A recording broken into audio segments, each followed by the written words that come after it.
It's been a fascinating first day. It's a close with England 38 for 3. So 244 runs behind after West Indies will bowl out for 282. Brathwaite 61, nice 59 from Holder. De Silva 49. They put 109 on together during the afternoon. The pitch looked pretty flat at that stage. Atkinson took 4 wickets, 3 for Chris Woakes, a couple for Wood and 1 for Shoaib Bashir. And then, well, we thought this is following a familiar path, this game. England will get a huge score tomorrow and then they'll bowl West Indies out. But they've lost 3 wickets and they were playing very positively, inevitably. Crawley out for 18. Was very well taken by Holder at second slip. Duckett bowled by Joseph for 3. And then the night watchman, or the night hawk, Wood, was beautifully taken by Holder for a duck off seal. So Pope and Root are together, 38 for 3, 244 runs behind. Stephen Finn has now joined Vic Marks and I. Look back at that. Well, we weren't expecting that.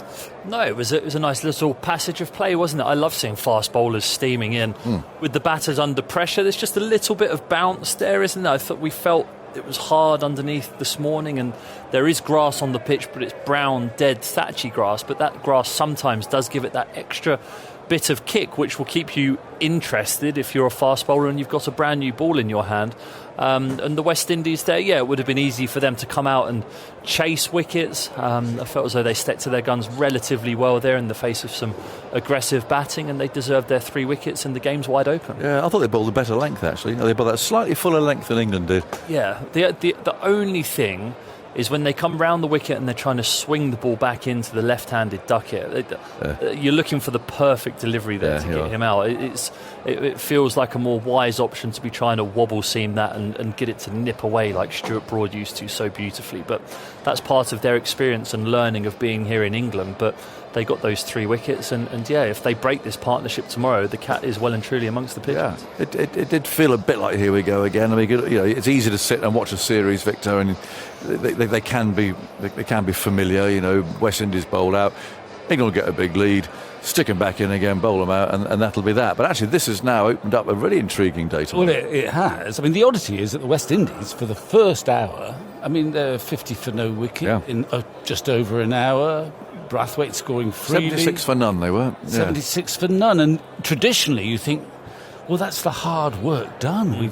I'm not sure, Steve will tell us a bit more, that Duke ball, it doesn't really start swinging, does it, until a bit of lacquer's come off, and maybe it's a bit easier in the first 6 or 7 overs. And is that right? Do you think that? I hear people say that now. Yeah, it seems to be following that trend. The weird thing that I can't work out is the ball got changed about 50 times in the previous Test match at Trent Bridge, it felt. But then this one, I don't think they changed it at all in the West Indies innings. And then this one has offered a little bit of movement there with the brand new ball, but certainly there was swing all the way throughout the day, and because of that grass on the pitch, the ball carried when it was nicked. Yeah, I mean, the spell that I noticed, I thought it was Woakes' best spell, was his last one, where he got De Silva having bowled all those in-swingers, and then he bowled one or the other, and they were moving enough to keep him really interested. That hadn't felt to be the case in his opening spell so much, and maybe not even in his second spell, but he was getting significant. Even I saw it from this distance. He was getting in the air movement. Suddenly the game was alive again. You could see a way of getting wickets, and they didn't need to think about trying to bounce people out again. No. So that was an oddity. But West Indies have squandered some hard work by their openers, really, because some of those pre-lunch dismissals, particularly the pull shot just before lunch, half-hearted pull shot. And they went from having a good morning session to 90 for 3, having lost 3 in no time. And you thought, when they lost 2 wickets in no time after lunch, you thought, well, England is a cakewalk, really. Yes. Good little partnership, or good, century partnership. Holder, I admire Holder, actually, sort of in a rebirth as a cricketer. He's become a sort of batting all-rounder, I suppose, a batting fielding all-rounder, because he takes those catches at second slip. They're 2 terrific catches there. What's interesting, because I thought at Trent Bridge, Trent Bridge, Finn, I can't remember, he seemed to be bowling quite wide of the crease, and it was just battling a bit, and it wasn't getting much movement. He seems to be in a much better crease position now, so that actually that you don't need to swing the ball so much, do you? And you can see it going. I'll be interested.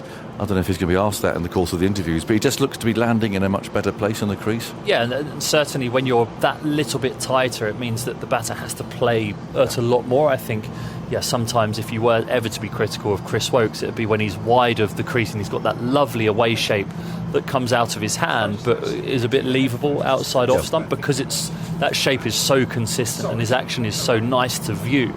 It's such a pretty action that it can be easy to leave, but that little bit of tightening up means that you can attack that middle and off stump as opposed to attacking fourth stump, which just makes you threatening, and he looked really threatening today. Let's talk about Mark Wood, because again he came huffing and puffing in. We've joined to Chris Woakes, I think we are. Chris, are you there? Yeah, I'm here. Hello, Chris. How you doing? Yeah, I'm doing very well indeed. We were just talking about you, actually. Were your ears burning? They were a little bit. You've got pretty action, apparently. Beautiful action. Oh, is it? Is that right? We were getting very technical up here. We're talking about crease positions, and you can blame me. I just thought at Trent Bridge you seemed a little bit wider of the crease than normal, but here you seem to be in a really good position to get that outswinger going. Is that a fair comment, or is that nonsense from the commentary box? No, it's about right, to be honest. I think at Lords, I just struggled for a little bit of rhythm, full stop, I think. So I was searching for something and probably bowled a little bit safe and didn't really utilise my skills as much. And then into Trent Bridge, I think there was a spell towards the back end of the day on day 2 where something clicked. I used the crease a little bit more. The ball started moving in the air and just tried to use my skill a little bit more. And then I think I've just tried to run with that, I think. And then the same here, the ball has moved a little bit in the air, so I think using your crease is obviously quite crucial, and trying to get obviously from mid-crease and out to wide as well, and making sure that the angles are different for the batsman. Yeah, it's such a confidence thing, isn't it, swing bowling? Yeah, no, it is. I've always felt like I'm a bowler for better for the gallop, so to speak. More overs under my belt, that I feel like I find more rhythm. It's certainly been the case in the series. I felt like, as I said, I struggled probably a little bit at Lords, but then since then I feel like I've hit a bit of rhythm and found a bit of feel again, which is nice. Yeah, you've definitely done that. And is it a coincidence that's coincided with it's a slight promotion? Do we call it that, Chris? I mean, are you actually choosing the ball these days, and you are barking instructions out there to the bowlers? Are you that sort of a captain, or what are you? Yeah, I don't know if I'm barking the instructions, but I think naturally when you're the oldest bowler on the field, you kind of try and take a little bit more of a lead role, and obviously you've got some younger bowlers out there. Obviously Woody's experienced as well, so he's doing his job, but I suppose a little bit of a different role, so to speak. But once you get out there and you've got the ball in hand, you're effectively trying to do the same thing, which is put the ball in the right areas more often than not, challenge the batsman, try and work on their weaknesses and bowl to your strengths. And I'm just trying to do that, really. Yeah, but it must be nice for you though to have some wickets in the bag and to be bowling so confidently in this slightly elevated. I was taking a mickey a bit, but in this sort of kind of new role that you do have, you just sort of settled into it nicely. Well, I mean, it has taken me 11 years to get the new ball, so there is that. But no, as you say, I think I settled into it nicely, but it came with a bit of rhythm, I suppose, at Trent Bridge, and of course, I think you naturally feel. I wouldn't say I feel pressure because I'm an experienced player, but at the same time, you know that you've got a job to do, and you always want wickets as a bowler, don't you? That is your job, to take wickets and help the team and contribute. And it is always nice to see wickets in the wickets column. Yeah. How did you feel about 282 all out? Was that about right? Well, I mean, I thought we'd done a really, really good job, to be honest. It felt flat out there through the middle period of the day. Obviously, we had them 5 down, and then there was a partnership between De Silva and Holder. Yeah. Obviously, both played very well, and what looked like a slow sort of surface at that point, and the ball had gone a bit soft. So I think we were really pleased to bowl them out for 280. I think that was a really good effort all round. Obviously, 3 back-to-back Test matches do take its toll eventually. So, good to get them all out and obviously get batting by the end of the day. But obviously, we'd have preferred not to lose 3 wickets tonight. But I still feel it's a good surface. If we can get a big partnership through the middle order, I still believe we can get a score that goes past them, hopefully, and put them into pressure third innings. Yeah, I'm very disappointed that Mark Wood got out, because I was looking forward to seeing him inheriting Stuart Broad's role, if indeed he was. But is he Nighthawk too? Do we know? Well, I mean, going on his performance tonight and the way he played, I suppose was more of a a sophisticated role where Yes. he was looking to play the usual night watchman rather than the night hawk of Stewart. But yeah, look, I mean, he got a good ball, he nicked off, that's fine. He did a good job up until that point. But look, we've got a job to do tomorrow. Come back, rest up, and hopefully put some big partnerships together to put a score on the board. Yeah, just the last one. We were purring, and certainly Steve Finn who's with us, purring at your De Silva dismissal, which if you look at that replay in isolation, Yeah. it looks like a horrible shot. It does, yeah. But actually, if you look at the setup, I mean, that's what swing bowling's all about, isn't it? Yeah, absolutely. Really pleasing wicket, really. Obviously, for a guy that was in and set as well, and they were building a good partnership. Felt a big wicket, and was really pleased with that one. As you said, tried to run a few back, attack the stumps a bit, and then obviously use the away swinger, and thankfully he nicked it. But yeah, if you look at it in isolation, it's a short wide one. We know otherwise. Well bowled, Chris. Lovely watching you. Cheers, Talk to you soon. Douglas. Thank you all. Cheers. Bye-bye. Bye. There you go. Well, he's a lovely fella, and he did bowl well. And that setup, we did the Hawkeye. If you know what we're talking about, look at the highlights. You can see the Hawkeye setup, and if you see that wicket in isolation, you go, "Oh, what a terrible shot that was." But actually, you see what was before it, and the fact there was no third man as well, just to tempt him into nudging at it a bit outside. And that's that confidence thing that Chris Woakes is talking about there. When you're confident as a bowler, you feel as though you can play around with things like that in a test match, and you can say, right, this is how you're worrying about the other end. I would always think about it. You're either worrying about yourself, and in that first test match at Lords, Chris Woakes might have been thinking, what my position on the crease, what's my action feeling like today, and you're worrying very much about what you're doing, and you're forgetting about the important part, which is getting the batter out. But that dismissal of De Silva was lovely. They were wobble seam deliveries, angling back into the right-hander, targeting middle stump, targeting middle and leg. And then he bowls that away swinger, and it starts on the same line that those balls would have started on. Yeah. But then as soon as it leaves his hand, it's arcing away from the batter, and De Silva feels as though he has to play at it because it could jag back and hit his stumps, and it ends up with him just wafting at one outside the off stump. Maybe not short and wide like Chris Woakes described it there, but No. it's lovely bowling, and Yeah, I love seeing that. It'd be interesting to watch all those sort of split screens of him bowling at Lords and bowling here, because he just looked like a big different bowler. Yeah, and he bowled at the nursery end at Lords a lot because James Anderson and Gus Atkinson both bowled at the pavilion end, and the slope at Lords where it runs, if you're running towards the pavilion from the nursery end, it slopes from right to left, and that can actually drag you wider on the crease. I found it really difficult to bowl at that end at Lords because I love being close to the stumps, hence why I need the stumps so often for a year or so. But the nursery end drags you wider and wider, and if you're someone who likes being close, you'll be running up bowling, you'll feel as though you're getting close to the stumps, and then you'll look at your foot marks and you'll be a good 6 inches to a foot further away from the stumps than you actually think you are. Yeah, so it's more of a subconscious thing, and if you're fighting that whilst you're trying to find your rhythm, you can feel really discombobulated, and it's no wonder that he was better for the round out at Trent Bridge. He found that rhythm in that spell, and now he looks $1 million. Talk about Shoaib, Victor, obviously from your neck of the woods anyway, so you'll be watching with an extra bit of interest. 1 for 55. I mean, an off spinner's role on the first day of a test match when you've got 4 seamers in the side is well, when you've got 4 seamers in the side, actually, it's slightly different when Swan played with 3 seamers. So that Shoaib, or the captain, doesn't have to think, I've got to have 20 overs of Shoaib. No.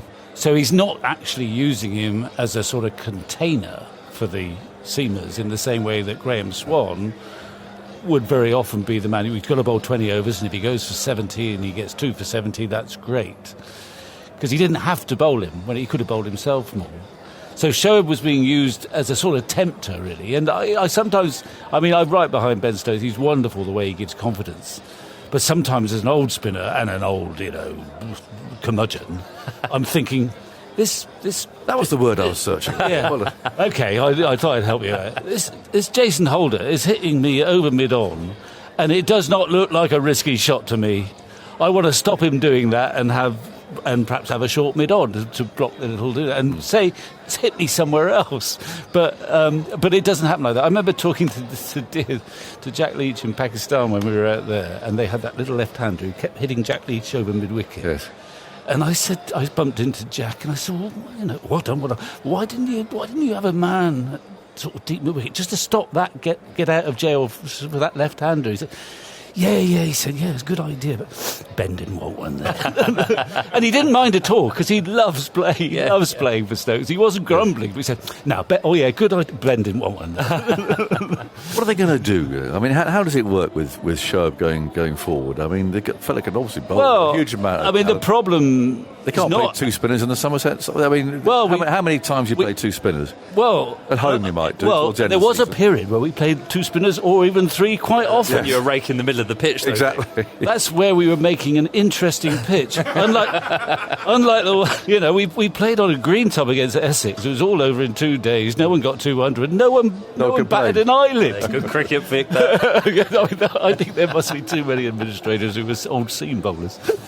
Well, one solution is to try and get them both in the same team, but you know what it's like. The pitches don't tend to turn. No. You could still play two good spinners on a good pitch on the basis that they can, do a job just as well as a four-seamer. But it is an issue. And they both. I think the good thing is both of them understand. They have enormous respect. Jack Leach and Shoaib get on terrifically. They're very placid men, aren't they? And Leach is full of encouragement for Shoaib. Yeah. My guess is that they'll both go to Pakistan. Yes. But it is a bit of a conundrum. It's amazing how Shoaib has done what he's done when you consider his red ball history at county level, which is practically non-existent. Amazing. And the recent rejections that he had from, I think, Surrey, Middlesex had him on their books and playing youth cricket, and he didn't manage to make it onto a signed staff there. So for him to come from that point in time to where he is now, having taken as many test wickets as he has at the young age that he has, is a fantastic turnaround for him. But there was a similar scenario a few years ago when Kieswetter and Butler were both playing for Somerset. Yeah. Butler ended up having to leave and go to Lancashire. Clearly, Somerset would be reluctant to let him go, but it might come to a stage where he might have to for the betterment of his career. Yeah. Now we can hear from Jason Holder with Simon Mann. Well, Jason, great fight back at the end of the day. Well, actually, from halfway of the day, really. Yeah, it was a really good day for us. Tough at the start, obviously. I think the two openers really set the tone for us. I think credit must be given to both of them. Both Craig and Mikel have been pretty solid for this series without carrying on to get big scores. And I guess that was the trend today again. A few batters got him, but we didn't really carry on to make a big score. But having said that, I think the way we came out in this last bit of the day, credit must go to the team. The way we got the 3 wickets, the energy was pretty good, and the bowling was equally as good. What did you think about a score of 282?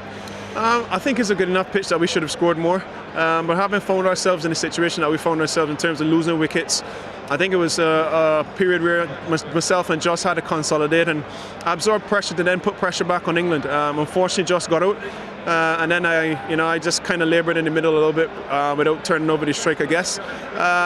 But yeah, all in all, runs on the board. I think we've gotten 3 early wickets. It's a matter for us to come tomorrow and just try to get deeper into their middle to lower half. When you're 115 for 5, I don't know, it might be a temptation to think, here we go again. You've had a few batting collapses. What was the conversation out there in the middle? Yeah, Josh and I, we always bat well together. I think our mantra is just to be positive, stay in the moment, and look to score. I think the England bowlers made it hard for us up front.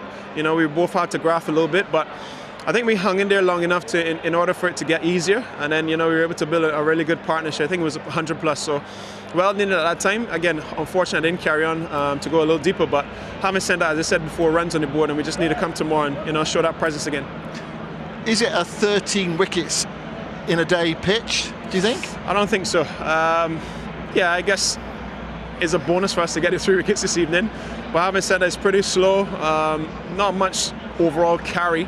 But having said that, I guess that's the way the game is played. Some days it just doesn't really click on plastic conditions. But who knows what tomorrow has in store? But hopefully we can come tomorrow and start well and carry our momentum throughout the day. How would you sum up the position of the game after one day? I think we got our noses in front at the moment. Getting 3 wickets in the evening. After this, sending their night watchman out, we dismissed the night watchman, and we're now into their two of their better players. So both openers have been dismissed, and I guess that's a thorn in their side at the moment. But pressure will be on their middle half to really get them into the game. But I would say that we've got our noses in front. Jason, thanks very much for your time. Well done today. Thank you. The TMS Podcast from BBC Radio 5 Live.